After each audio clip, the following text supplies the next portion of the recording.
Yo, what's up? Welcome back to another episode of the Swiss.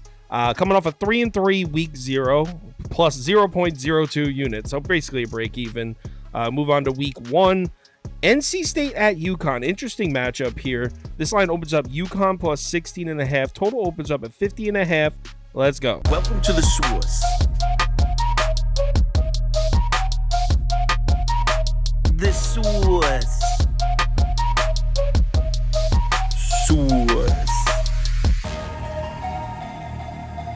Hey, get the Swiss. So action comes in all over Connecticut here, and the line definitely reacts. It drops from 16.5 down to 14.5. Tickets still in on UConn. Sharp action still all over UConn here. So real quick summary here. In case you're unfamiliar with what Jim Mora did last year in his first full season as head coach at UConn, this was a team that entering last season was 10-50 in their previous 60 games, losing by an average of 29.2 points per game. Entering last season, expectations were basically in the basement, considering they had a new head coach, they lost their defensive coordinator, lost their quarterback, and their two best wide receivers. So what happened? Well, we saw a complete turnaround. UConn finished the season 6-7, made their first bowl appearance since 2015. You can see the point differential move from minus 27.1 to minus 9.5. They finished the year 9-4 against the spread. The 9th most profitable team in the country against the spread. They were the 3rd most profitable team last year if you bet them every money line. You can see net yardage, minus 216.1, drops all the way to minus 101. Night and day difference from 2021 to 2022 with UConn. And great news for the Huskies. They're amongst the leaders of the FBS as far as estimated returning production. 80% overall returning production, 89% on the offensive returning this year. That's good for 6th and 2nd best in the country. UConn brings back 4 or 5 starters on the offensive line. They also brought in Joseph Fagnano from Maine to play quarterback. He's got 4 years experience. I think this Huskies offense is going to be pretty good this year, man. Last year, Connecticut relied heavily on the run game, 63.6% run frequency. That was the 5th highest in the country. It went Air Force, Navy, Army, Minnesota, UConn. But they did rank inside the top 45 in both rushing yards per game and rushing yards per carry. But part of the reason that they ran the ball so much was due to how bad their passing game truly was. They had a true freshman, Zion Turner, playing quarterback. According to Beta Rank, they were 125th in effective pass last year, 6th worst in the country. So like I said, I think there's good reason for this UConn offense to be optimistic about this season. Now, all that being said, they've got their hands full in this opener against North Carolina State, who had the 2nd best defense in the ACC last year and a top 25 defense in the FBS. North Carolina State as a whole last year was pretty disappointing, as you probably know, but the defense was as good as advertised. It was good as hell against both the run and the pass. But a silver lining here for UConn is that a lot of this North Carolina State defense from last year left.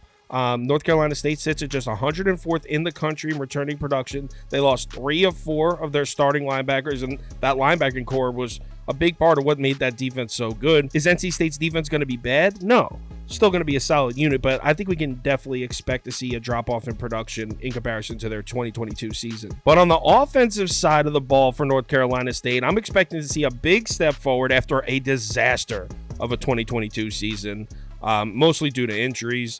NC State started the season 4-0, but they finished just 8-5 with 4 different quarterbacks taking snaps. Now, in comes Brennan Armstrong from Virginia. Now, if you're not familiar with this guy, you might look at his numbers last year and be like, how are you expecting to see a step forward? This guy had terrible numbers, and that's true. He had a terrible 2022 season, but look at his 2021 season. He set the world on fire. 156.4 passer rating, 31 touchdowns, and a completion percentage above 65%.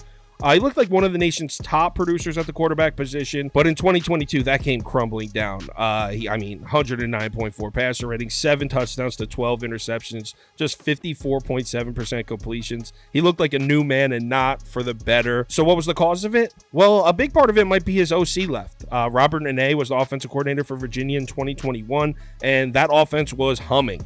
514 yards per game, 34.6 points per game.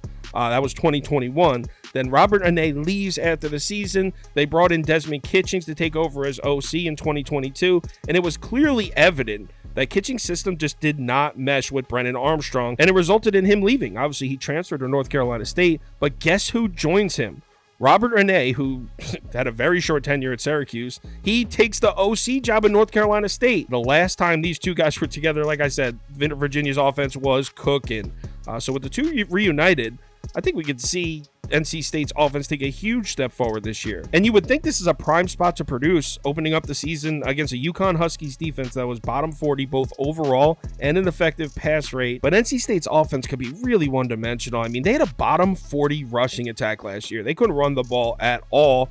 Definitely could come off as pretty one-dimensional. Can we immediately trust Brennan Armstrong coming off a terrible season to just put a North Carolina State uniform on, go out there and put up a 40-piece on the scoreboard? And keep in mind, this game is at UConn, and if you watched any UConn football last year, this team's night and day in their home-away splits. Sure, as far as covering the spread, they were pretty even both home and away, but straight up, 1-5 on the road and 5-1 straight up at home. They went 5-1 at home last year. Obviously a massive difference. And this shows in the numbers. I mean, you can see offensively, UConn's red zone percentage, average passer rating, all about 50 ranks better at home than they were on the road. And then switch it over to UConn's defense, and you're looking at the same story as far as home away splits. I mean, there are massive leaps taken in points per game, third down percentage, yards per play, takeaways. I mean, you name it, UConn's better at home. And in Brennan Armstrong's first game as a member of this team in an offense that had no run game at all last year, I don't think it's crazy to think UConn's defense gives them a few problems in this one. So before we get to the bet, let's take a look at some trends. Mostly positive for UConn. Obviously 9-4 against the spread last year, as I mentioned. 6-3 against the spread in their last 9 as underdogs. 6-3 against the spread in their last 9 as home dogs. But here's a bad one, 1-5 against the spread in their last 6 home openers. But if you look on the other side, the North Carolina State trends don't look great. A little more pessimistic here.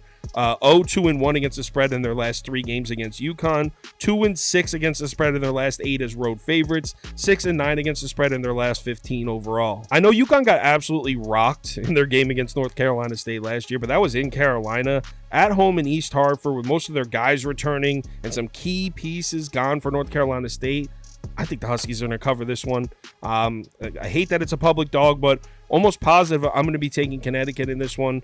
I'll let you know my final decision on the live show at 4 p.m. Eastern time. If you want the top bets, parlay of the day, join the Discord, all that. If you're interested in that stuff, head over to KyleKirms.com, or you can download the Sauce Network app. Like I mentioned, I'm going live Thursday at 4 p.m., Friday at 4 p.m., and Saturday morning at 11. So if you're able to catch it, we'd love to see you in the comments there. College football week 1. Let's have ourselves a good one. Remember to bet responsibly. Hit me up on Twitter if you need me.